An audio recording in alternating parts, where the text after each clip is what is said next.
James chapter 1 verse 2 to 5, sabi niyan, consider it pure joy, my brother and sister, whenever you face trials of many kinds, because you know the testing of your faith produce perseverance.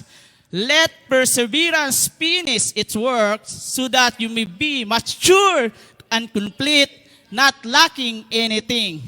If any you lack wisdom, you should ask God, who gives generously all without finding fault, and it will be given to you. Then, talon tayo. Verse 12, sabi diyan, blessed is the one who persevered under trial, because having stood the test, that the person received the crown of life that the Lord has promised to those who love Him. Amen. Ang ganda ng salita ng Panginoon. Amen. Oh? Nawa, Panginoon, Ikaw po ang manguna, Lord God. Guide me, teach me how to speak your words, Panginoon. Hindi man ako kagalingan, Panginoon, but you're upon us, Panginoon, na nandito ka, Lord, sa aming buhay, Panginoon. Walang imposible sa iyo, Lord God, na nandyan ka, na magsalita sa amin, bawat isa sa amin, na ma-encourage, Lord, kung ano mang pinagdaanan namin, trials man ito, Lord God, but sa iyong pagmamahal, Panginoon, makamta namin, kasi may reward kami, Panginoon, sa bawat isa sa amin. In Jesus we pray, Amen at Amen. No? Ang ganda ng salita ng ating Panginoon na binaba ngayon, kaya nga sinabi ko kanina, na gabi pa lang, meron ng trials, hanggang umaga, hindi natin na-overcome, no? Kaya nga, lahat ng bagay dumadating sa atin. Lahat ng ginagawa mo, minsan nang lumalakad ka bilang isang Kristiyano, na patuloy, hindi ka talaga minsan, hindi ka agad-agad na maging success, hindi ka agad-agad na maging magaling. Hindi ganun, mga kapatid, no, bilang isang Kristiyano. Kasi, binibigyan tayo ng trials ng Lord. Binibigyan tayo ng test ng Lord, paano natin ma-handle? Paano natin gagawin ang bawat problema sa ating buhay? Sino ba nakakilala sa Bible? Job. Job is the man of perseverance. No? Mga kapatid, alam natin kung anong buhay ni Job.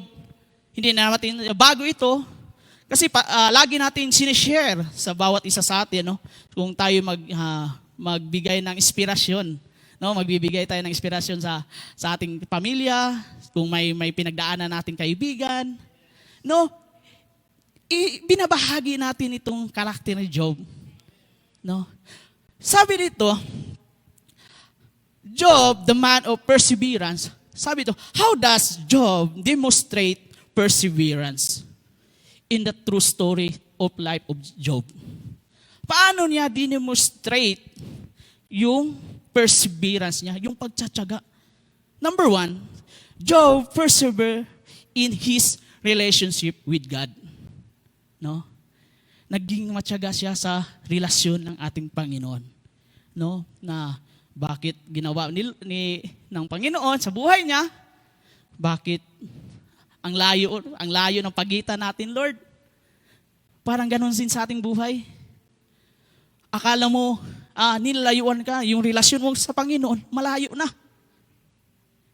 Ganon si Job, no?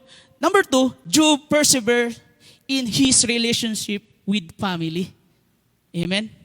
Meron ding mga pamilya, meron si Job din, na pinagdaanan siya sa kanyang pamilya. Naging matyaga sa, number 1, he test the son. Mga anak niya. Numatay. Lalo pa, ito pa yung asawa niya. Sabi pa nga sa, curse God. Itakwil mo yung Panginoon mo. Pero, patuloy pa rin siya, naging matyaga. And number 3, Job persevered in his relationship with friends. Ito din mga kaibigan niya. Yung 3 kaibigan niya. Di ba? Meron ka nga kaibigan, yun pa mismo ang magtutulak sa'yo palayo. Di ba, ang kaibigan niya sa Eliphaz, Bildad, and Zophar. Di ba? meron din siyang mga kaibigan. Yung tatlo na ito, kaibigan na yan, nandyan, no? Huwag mo nang sayangin ang buhay mo. Meron kasi sa atin dyan eh. Huwag mo nang sayangin, huwag mong guguluhin yung buhay mo dyan. Kasi wala ka namang mapapawala. Di ba? Meron tayong kaibigan na ganyan. And lastly, Job persevered in his relationship with God while experiencing great trials. Amen? Ito na, si Job, no? Habang pinagdaanan niya yan, pinagtiyagaan niya, galing sa pamilya niya, sa kanyang kaibigan niya, nandito na naman yung trials niya sa buhay. Before, nang ganyan ang buhay niya, alam natin kung gaano ka faithful at masunurin si Job sa ating Panginoon. Hindi niya kinokors ang Panginoon, hindi na sinusumbatan ang Panginoon. Minsan kasi sa atin, pag binigyan tayo ng trials, bakit ganito nun? Bakit ganito? Madami tayong bakit. Bakit mga tanong sa sarili, bakit mo ako iniwan, Lord? Ang layo mo sa akin. Nung dati, ganito tayo ngayon. Ganun na, ang layo na. Dikit tayo dati, Lord. Kung anong hinihiling ko, binibigay mo agad. Di ba? Pero, si Lord, hindi ganun lagi. Tinitest ka kung ano yung faith mo para sa Kanya. Amen? Kasi, kung anong ginugol ni Job sa kanyang pag-perseverance sa buhay niya, ito, sabi dyan, sa James chapter 5 verse 11, as you know, we count as blessed those who have persevered. You have heard of Job perseverance and have seen what the Lord finally brought about.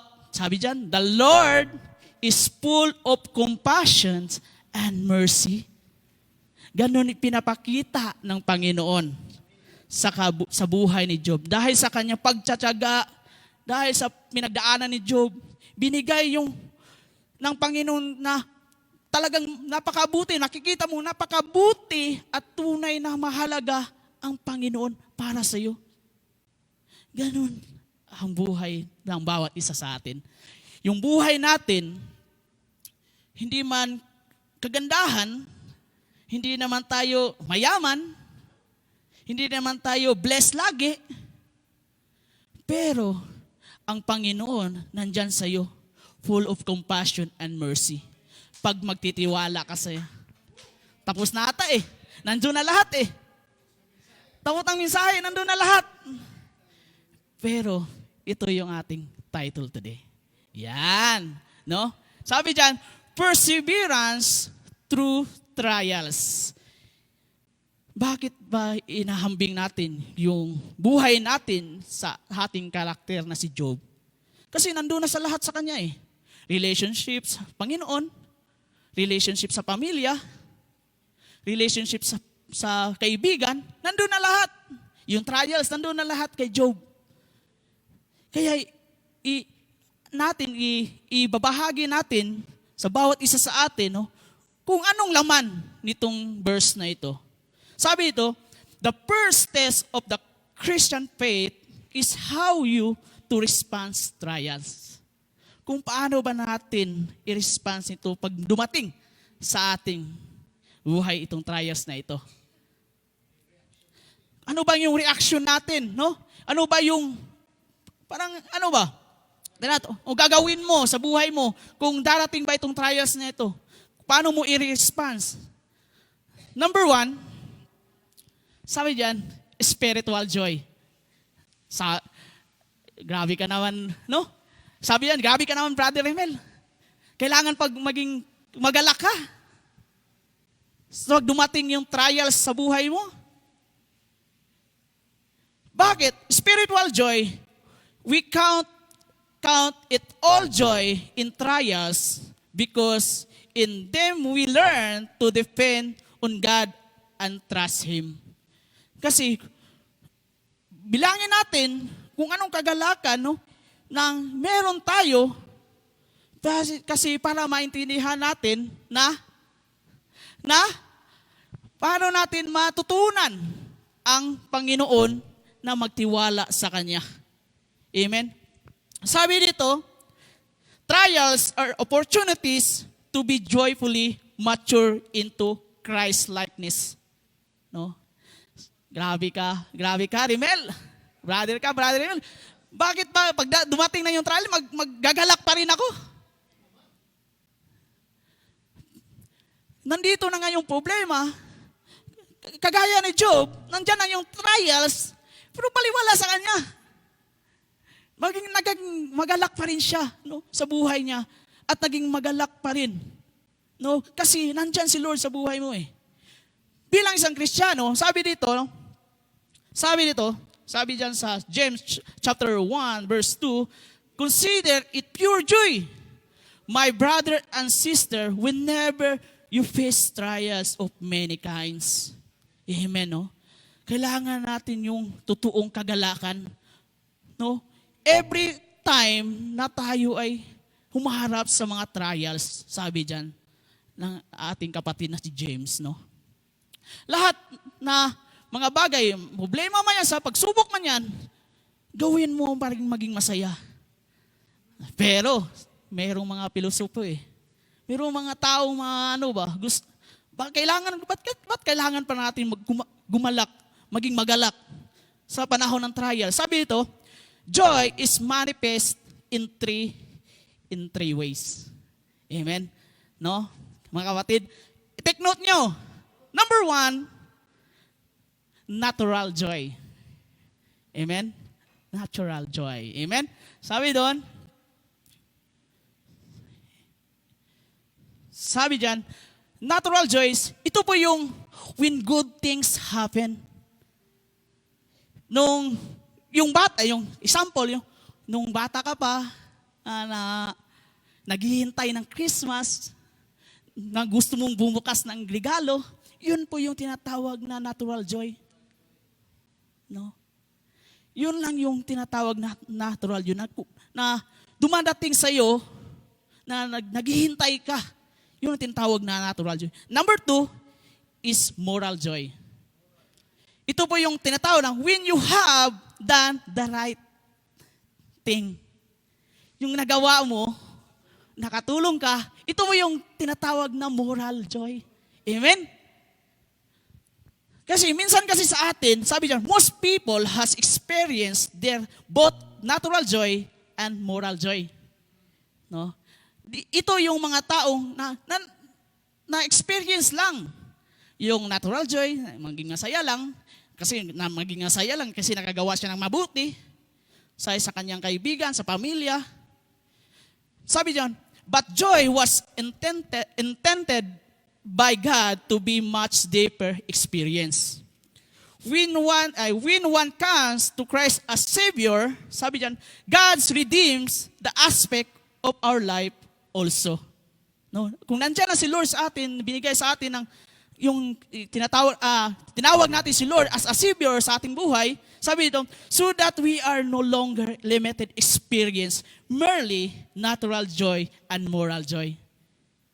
Hindi na natin ma-experience yan pag nandito na si Lord sa ating buhay.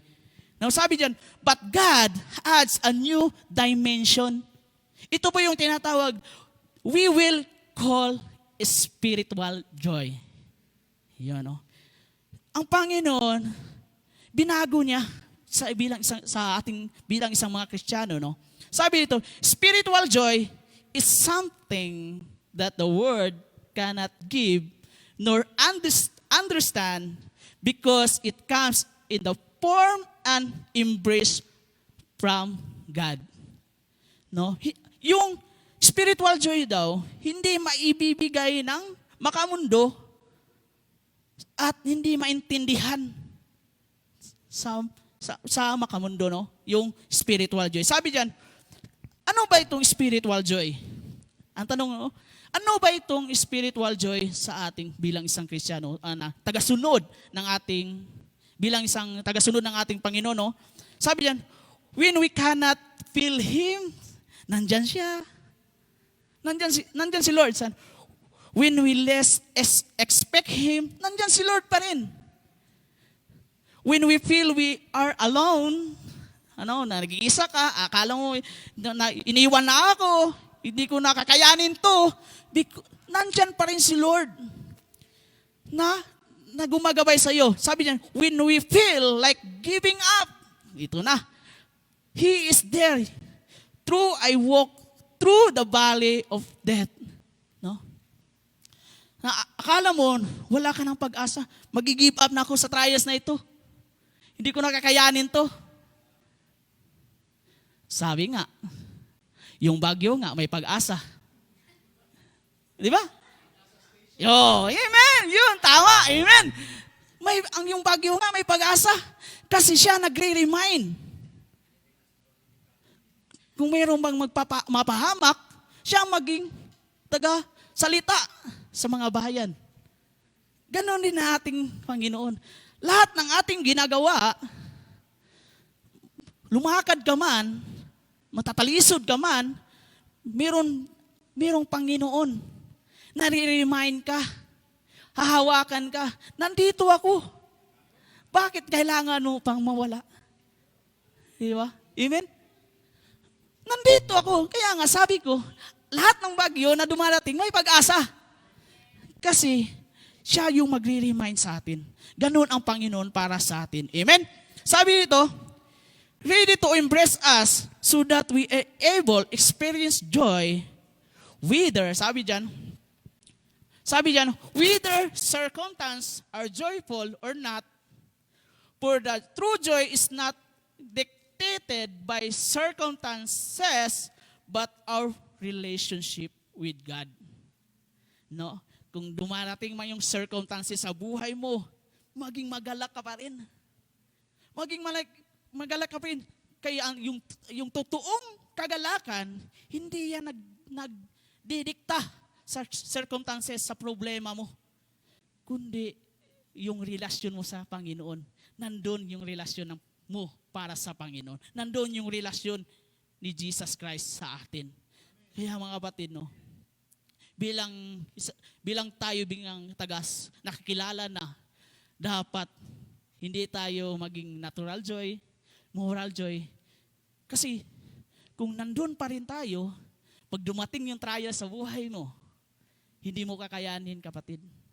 Dapat yung spiritual joy, dapat nasa puso mo pa rin. Kasi sumusunod tayo eh. Kasi alam mo, kakayanin mo yan. Kasi kasama mo si Lord. Yung sabi, no, you feel alone, nandun pa rin si Lord.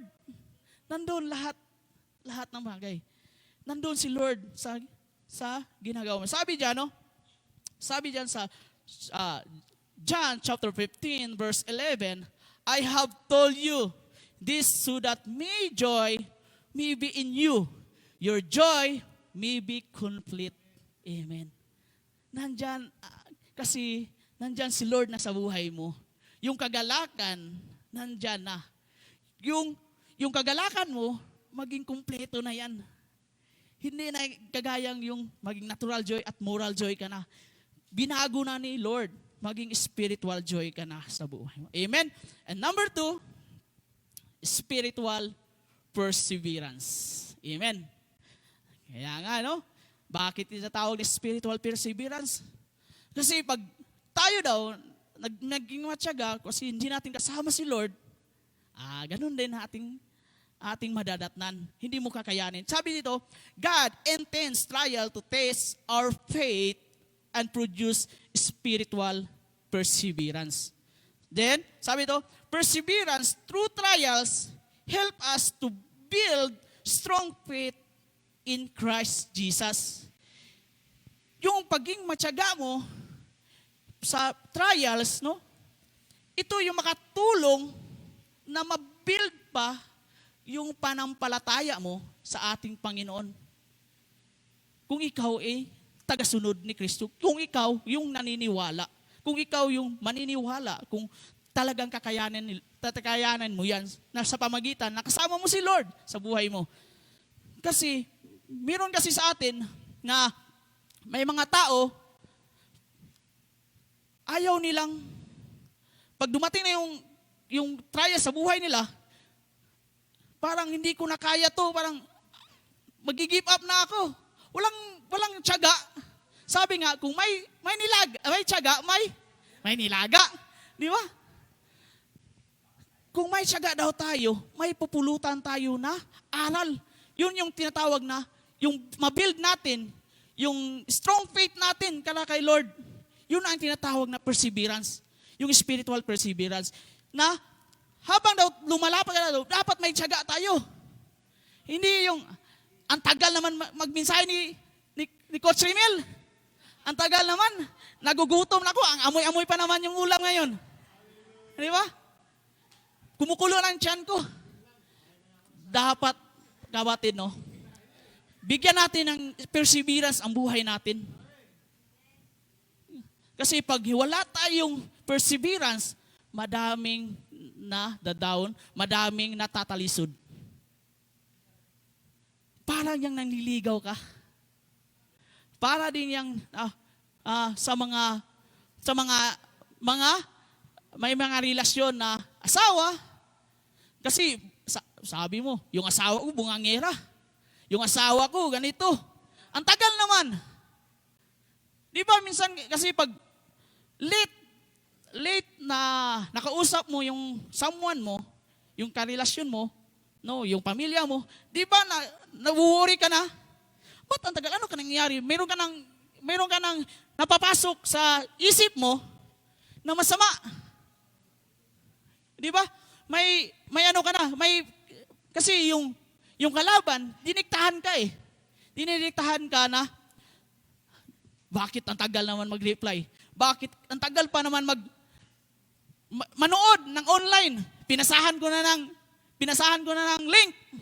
Ang tagal, hindi manonood. Di ba? Minsan kasi sa atin, pag wala tayong perseverance, no, doon tayo, wala na tayong, yung utak natin, parang binibigyan mo ng sama. Ano kaya yung ginagawa ng syuta ko? Ano kaya yung ginagawa yung misis ko? Di ba? Dapat, pag kilala mo na si Lord, may spiritual perseverance ka. Maging matyaga ka. Kasi doon mo makukuha yung reward mo sa perseverance. Naging matyaga ka. Kasabi dito, sabi dito, if we are to walk through life on easy street, have never faced hardship. Sabi dito, our Christian character will remain untested and develop trials, develop our spiritual muscle, giving the stamina of endurance to stay the course. Yung tinatawag, yung spiritual, yung mag-develop, yung perseverance mo, na maging stamina. Sabi dito na maging ano ka pa, maging matyaga ka pa, na magstay kung ano man yung mga problema na darating. Kasi nung introduction natin si Job, ganun ang ginawa niya. Meron siyang spiritual perseverance kasi alam niya, habang lumalakad siya, habang binigay sa kanya ng Diyos, yung trials sa buhay niya, alam niya na may Diyos. May Diyos na yayakap at i-embrace ka. Hindi yung na nag-aalinlangan ka na parang di ko kaya to, give up na ako. Ayaw ko naman ligaw. Ayaw ko na. No, na-discourage ka na kaagad kasi merong mga bagay, merong mga kaibigan, meron ding mga kaibigan, yung mga sinasabi ko sa introduction, merong kaibigan na sinisiraan ka. Doon yung pagtsatsaga mo, nawawala na. Pag bumila ka, di ba? Pag bumila ka sa isang restaurant, Jollibee, di ba? Sabi nga, meron nga sabi nung nakaraan, no? Parang ano ba? Parang wala kang tiyaga ba? Gusto mo lang, binigyan na nga ng take out, di ba? Sa Jollibee, binigyan na nga, di ba? Drive-thru. Ganon pa rin yung tao. Gusto pang mamadali. Di mauna ka na. Di ba? Kaya nga kapatid, no? Meron na binigay sa iyo ni Lord na mas madali. Ikaw mismo ang nagpapahirap. Ikaw mismo ang walang tiyaga. Binigay na ni Lord sa iyo. ito kapatid, ganitong gawin mo. No? Huwag ka na munang umuwi. Huwag ka na munang mag-invest. No? Ganito, di ba? Kilalanin mo muna kung ano yan. Di ba? Pero, pag ikaw mismo, walang tiyaga, alam na sa sarili, alam mo na kung anong yung dadatnan mo. Sabi dito, sabi dyan sa James chapter 1 verse 3, because you know that the testing of your faith produce perseverance. Amen. Amen. No? Kung yung itetest yung faith mo, nagpo-produce yan ng perseverance. Kaya, ano ba ito? How to persevere in trials. Ano ba? Meron tayong, i-take note nyo para natin, no? Kung meron tayong mga dyan, i-take note natin, alahanin natin, no? Sabi dyan, sovereignty. Siya ang sovereign, no? Alam natin si Lord ang pinakamataas, pinakadakila, no? Pinaka-higher lahat ng mga Panginoon. Sabi nyo, how to persevere in trials. Sabi dyan, recognize that everything is from God's hand. Wala tayong na maging sa atin ng buhay.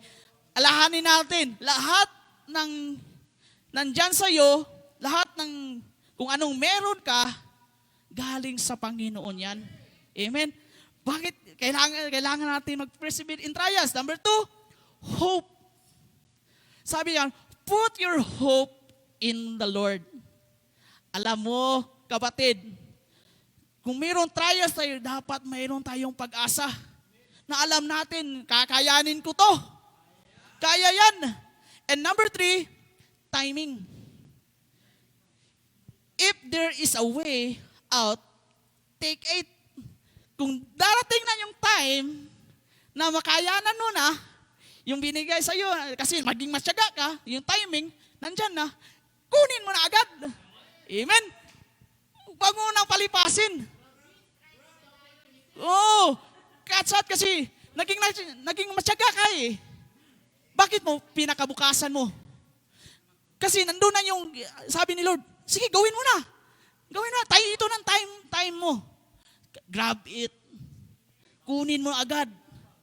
Baka iba. Di ba? Sabi nga, Pastor, iba yung kinawang. Sabi doon, number 4, trust. Trust the Lord no matter how long it takes. Amen? Kahit pa matagal yan, trust the Lord. Trust the process of God. Amen? No? Waiting process. Kasi hindi naman kung anong katagal yan, kung hindi kami matyaga, kahit sabi pa ni Lord, sige, next year, uwi ka na. Di ba? Gawin mo. Kasi nagtitiwala ka sa Lord. No? Kaya ibigay mo yung tiwala mo kay Lord. Mag-trust sa ating Panginoon. And number 5, serve. Amen. Serve God always. Amen.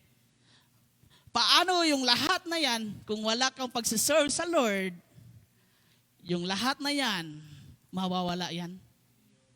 Dapat unahin natin yung serve sa ating Panginoon. Lahat ng ating ginagawa, sabi nga kagabi, yung binaba na mensahe sa prayer meeting, God's priority. Dapat unahin mo, God first priority in your life. Before you decided in life, sabi nga, before you na maggawa ka ng mga bagay na gagawin mo, dapat unahin mo si Lord. Dapat mag-serve tayo kay Lord always. And last but the least, persevere. Sabi niya, don't give up. Remember, your hope is internal. Amen. Don't give up. Because your perseverance, kasi minsan, lahat nga tayo, nag-give up na. Yung ibang Kristiyano, na alam nila may Diyos na buhay, nawawala ng pag-asa. Sabi nga dito, remember, itatak nyo sa yung kukote nyo, itatak nyo sa puso nyo, remember, your hope is internal. No? Alam natin, yung pag-asa natin nasa Lord. Huwag natin, walang limit. Amen? Walang limit. Binigay na sa'yo, kailangan mo lang magtiyaga. Tiyaga lang. Kasi, lahat daw tayo sumusuko. Sumusuko, pag trials namin, yung pagdating ng pandemya, madami. Pandemya sa atin, yung nalalaglag yung mga hindi tunay. Nilalaglag yung hindi sumusunod kay Lord. Nakikita sa buhay nila, wala silang perseverance kasi sumuko sila na nasa kanilang sarili lang. Hindi na pinagkatiwala sa ating Panginoon. Kaya nga, dapat daw tayo maging ganito. Huwag kang sumuko. Laban lang. Kasama mo si Lord sa laban. Amen? Dapat ganun. No? Huwag daw tayong sumuko. Kasi kasama mo palagi si Lord. Kahit saan mong pumunta ka. Kahit anong pang trial sa buhay mo. Because the Lord is with you. No? Na dapat, sabi dito, you are serving, kasi alam mo, you are serving an all-knowing, an all-powerful God. Amen? Hindi masasayang at kailanman hindi masasayang ang lahat ng ibinigay mong oras at lakas para sa dakilang Diyos. Kaya huwag mong sukuan, huwag mong ayawan, laban lang, ituloy mo lang. Amen? Dapat tayo, kasi alam mo, na may kapangyarihan ng ating Panginoon. Hindi masasayang kung tayo na magsiserve sa Lord, huwag agad-agad sumuko. Kasi alam natin, yung dakilang Diyos sa ating buhay, nandun. Nandun si Lord. Kaya huwag natin ayawan, laban lang. At ituloy mo lang kung anong man yung pinagtiyagaan, naging matyaga ka sa buhay na bilang isang Kristiyano. Kasi pag sinabing Kristiyano, madali lang. Pag sabing Kristiyano, yung blessing daw, umaapaw para sa atin. Pinagpala ka, pag tinanggap mo daw si Lord, bumubuhos daw yung pagpapala mo. Hindi ganon. Ang gusto ni Lord, pagdaanan mo muna. Pagdaanan mo muna ito, bago mo makamtan yung tinatawag na success. Kasi lahat sa atin, mga Kristiyano, hindi man Kristiyano, hindi man nakakilala kay Lord, daming sumusuko. Kasi wala silang tiyaga. No? Sabi dyan, ano yung number 1? Joy. Number 2, perseverance in trials produce spiritual maturity. Amen. Yung kagalakan, may galak ka, may tiyaga ka, ito na yung last, spiritual maturity. Kasi akala mo, sabi dyan, perseverance through trials lead us to develop into full spiritual maturity. Kasi yung pagtsatsaga mo, yung pagtsatsaga mo sa trials na dinaanan mo, yun ang magde-develop na maging matured ka. Amen? Kasi hindi naman sinasabi na matured ka na agad. Hindi. Habang tayo lumalakad, nung dating bata ka, ganun pa rin, kinukuha mo pa rin. Hanggang makilala mo si Lord, ganun pa rin, bata pa rin yung isip. Pero habang ginagawa mo ito bilang isang Kristiyano, habang natututo ka, matutunan mo itong maturity, spiritual maturity. Kasi nakikita mo, nung nakaraang taon, ganito yung buhay ko. Dumating pa yung pandemic sa buhay ko. Kakayanin ko ba? Di ba naging matured ka? Kakayanin pala eh. Kaya pala eh. Hindi lang pa, COVID lang. Si Lord malaki. Nandan si Lord sa buhay mo. Kasi sabi dyan sa James chapter 1 verse 4, let perseverance finish its work so that you will be matured and complete, not lacking anything. Dahil nandyan, dapat yung perseverance na natapos ka na sa perseverance mo dahil sa ginagawa mo, naging matured ka na at nakumpleto pa. No? Kasi sabi niya dyan, no? Sabi dyan, tanungin ko kayo, no? I-check nyo yung Christianity nyo ngayon, nung nakaraan, nung ilang taon ka ng Christianity, no? Ilang taon ka na Kristiyano, tagasunod na Panginoon. Ito, no? Ito yung at natin na itatak sa atin, no? Bilang isang Christian. Don't like a Christian every Friday or Sunday. Kasi tapos Monday to Saturday, nakakalimutan mo na, Kristiyano pala ako. Nagka-amnesia ka. I-check mo yung pagkatao mo bilang isang Kristiyano mo, no? Pagdating ng Friday o Sunday sa Asia,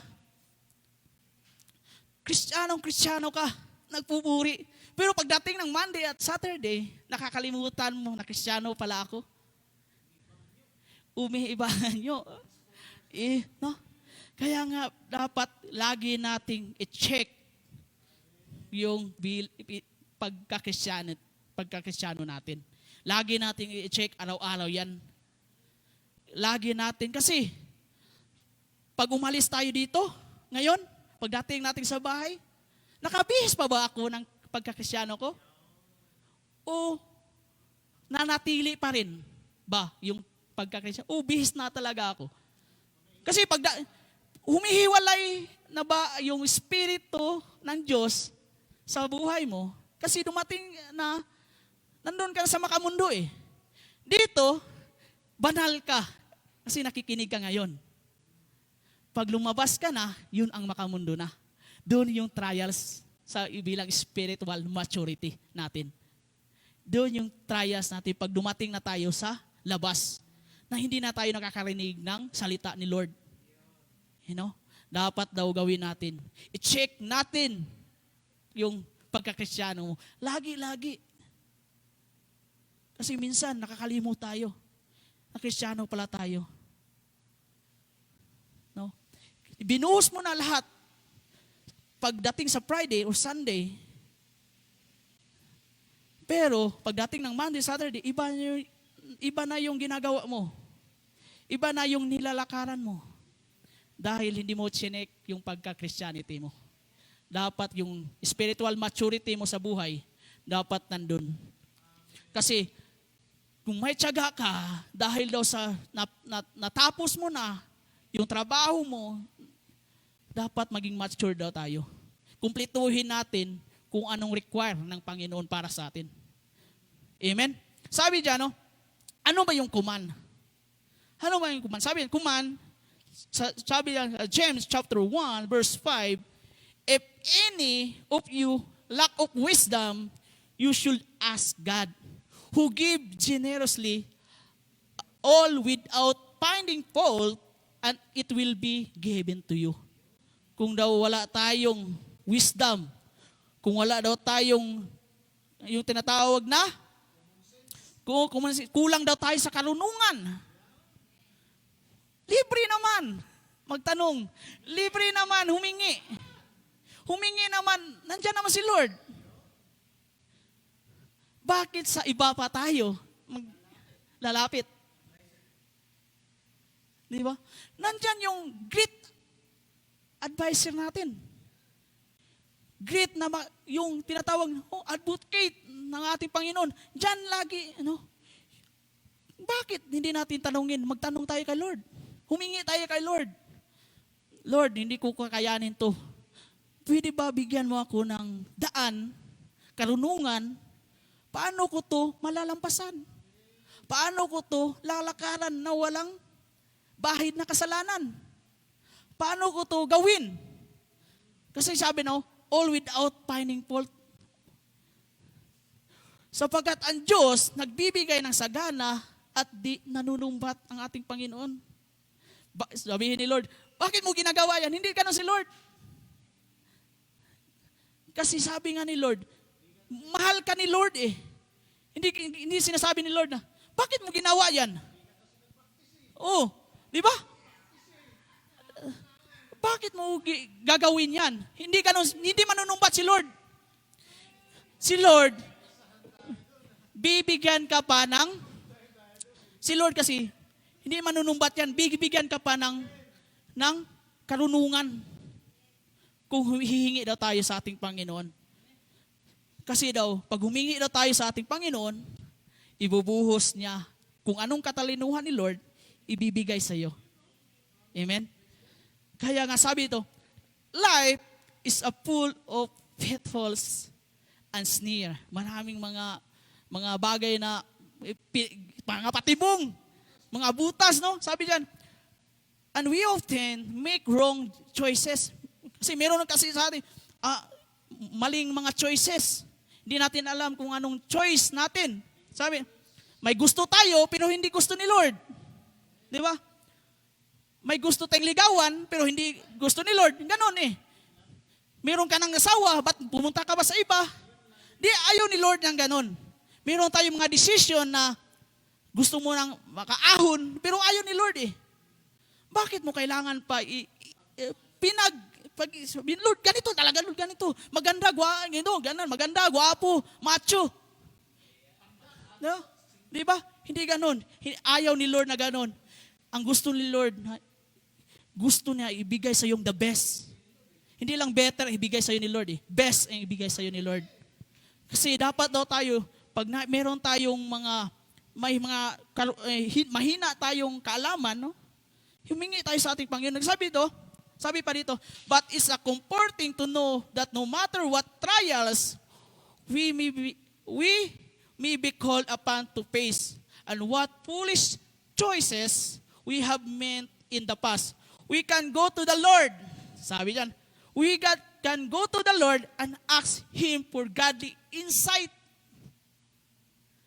Ibigay na, pumunta tayo sa ating Panginoon at humingi. Dapat yung ating mga tinitingnan ay maka-Diyos. Amen? Sabi ito, and spiritual understanding. Dapat tayo ay mabigyan ng spiritual na maintindihan natin. And He has promised to give us that's all that is needed for the task. No? Na ating ginagawa, binigay sa atin, ang promise dito na ating Panginoon, no? Na kahit anong ginagawa mo sa buhay mo, dapat tanungin natin si Lord. Everything na ginagawa mo ito. Kasi hindi mo makakaya yan kung ikaw lang. Kung wala si Lord sa buhay mo. Kasi mayroong warning sa atin ang Panginoon eh. Sabi yan sa James chapter 1 verse 6 to 8. But when you ask, you must believe, not doubt. Because the one who doubts is like a wave of the sea, blown and tossed by the wind, that the person should not expect to receive anything from the Lord. Such a person is double-minded and unstable in all they do. Yun nga, kapatid. Para kang alon daw. Nag-alinlangan. Kung saan yung agos ng dagat, nandun ka. Kung pinampas ka sa dalampasigan, pag inandun ka, nandun ka pa rin. Sumasabay ka, nag-aalinlangan ka sa buhay mo.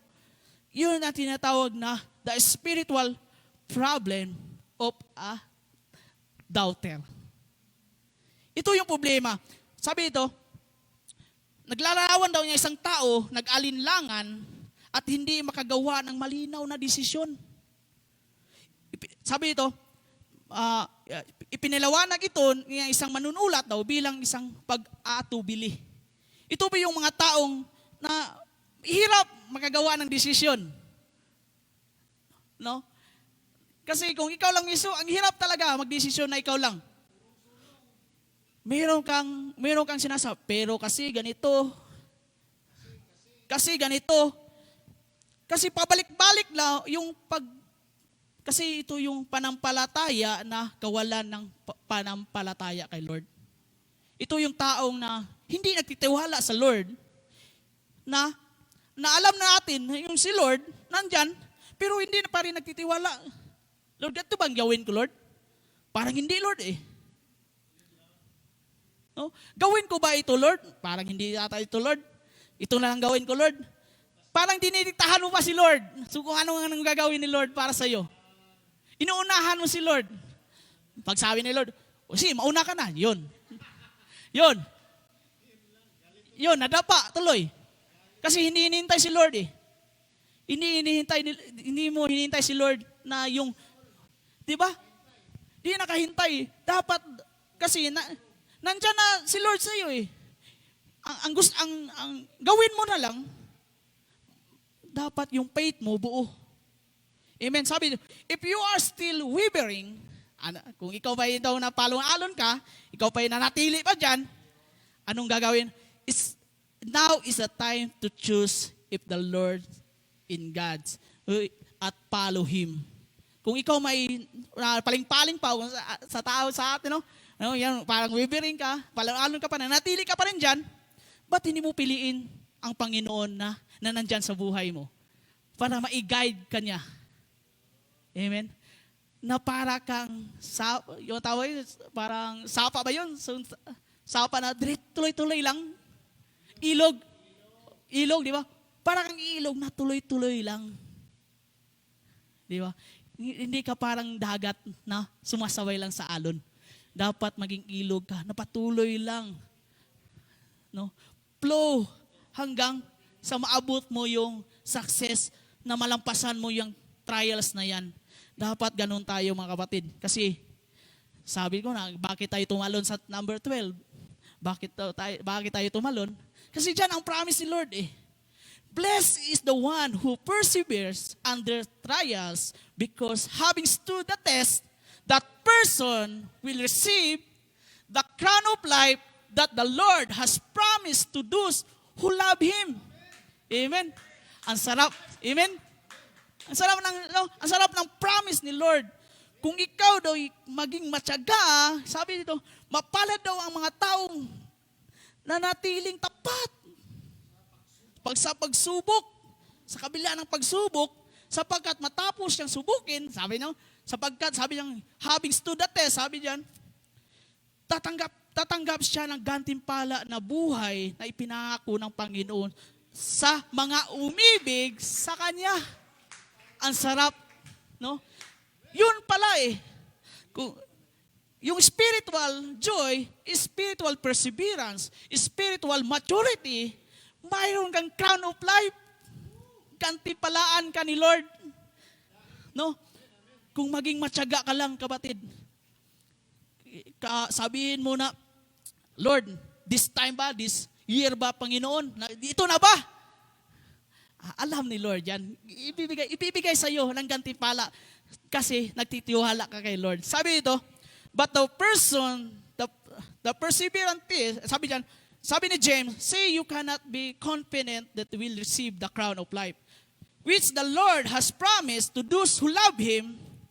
Anong sinabi niya ni Panginoon doon sa church of Smyrna?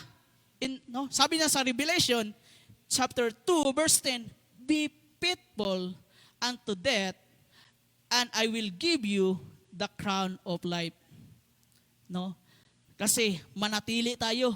Tiyaga lang natin gawin. No? Tiyaga lang. Yung main text dito, yung perseverance natin. No? Dapat bilang isang Kristyano, kasi nagutom na tayo, parang nangangamoy na talaga yung ni Brother Isa. No? Kaya pa natin maghintay. Kaya natin kasi nandyan si Lord. Kasi lahat ng bagay natin, kakayanin natin maghintay. Habang tinetest tayo, hintayin natin kung anong ibibigay sa atin. Kasi bibigyan tayo ng gantimpala sa ating Panginoon. Tayo tumayo. Amen. Tayo tumayo sa dako na ito. Salamat Lord. Him kami Panginoon kung anong man yung pagsubok na darating, anong man yung trials na dumating sa aming buhay, Lord. Financial man ito, Panginoon. Ang relationship sa bawat pamilya, Panginoon, o God. Dahil sa iyo, Lord, kung meron kaming tiyaga, Lord, gagantimpalaan mo kami, Panginoon, o God. Dahil alam namin, Lord, minahal mo kami, Panginoon. ang amin lang gagawin, Lord, na mag-obey sa iyo, Panginoon. Trust sa iyo, Panginoon, O God, dahil alam namin, Lord, sa dako na ito, Panginoon, bilang isang Kristiyano, Panginoon, O God, na tagasunod mo, Lord, nandun ka parati sa aming buhay, Lord. Hindi mo kami pinabayaan, Panginoon. Salamat, Panginoon, O God. Lord, nawa, Lord, entrust in you everything, Panginoon. Dahil sa iyo aming gagawin, Panginoon.